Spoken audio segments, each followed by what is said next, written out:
สบายดีมื้อนี้แม่โอไฮโอจะมาอ่านนิทานให้ฟังนิทานเรื่องนี้มีชื่อว่า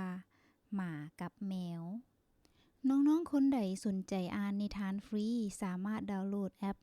Let's Read และอ่านฟรีได้เลยเฮามาฟังนิทานนำกันเลยนิทานเรื่องนี้มีชื่อว่าหมากับแมวหมาและแมวเป็นเสี่ยวกันทุกๆคนรู้เลยว่าถ้าเห็นแมวก็ต้องเห็นหมาอยู่ใกล้ๆนี้พวกเขากินลิ้น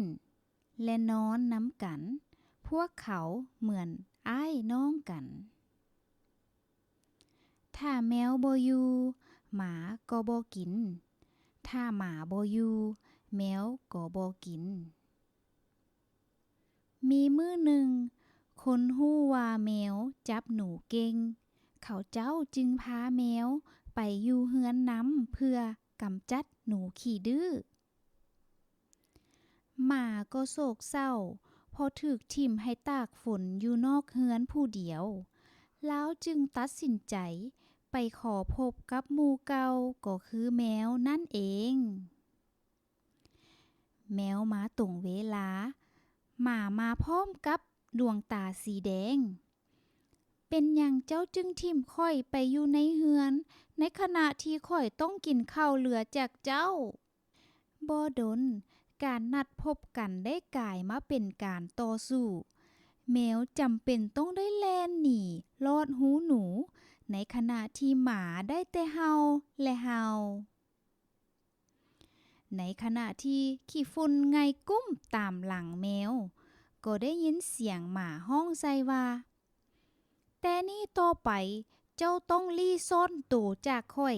เพราะข้อยจะตามล่าเจ้าเอามาเป็นอาหารมันบ่ยุติธรรมเลยที่ข้อยต้องกินอาหารเหลือที่ทิ่มใส่บอนเปอะเปื้อนในขณะที่เจ้าได้กินอาหารใส่ในจานแก้วสุดหรูแมวได้แล่นกลับเข้าไปในบ้านถอนหายใจแฮงแล้วเว้าด้วยความเมื่อยและหมดกำลังใจว่าข้อยจะบ่เข้าใกล้หมาอีกแล้วข้อยเกือบตายนอกจากนี้ถ้าข้อยตายไผสิกินอาหารในจานที่สวยงามของข้อยแมวเสร็จเหือในขณะที่แนมเบิ่งจานสุดที่หักของเรานับแต่นั้นมาหมาและแมวก็บ่ค่อยถูกกันอีกเลยขอบใจนิทานดีๆจาก Let's Read น้องๆหรือผู้ปกครองคนใดสนใจ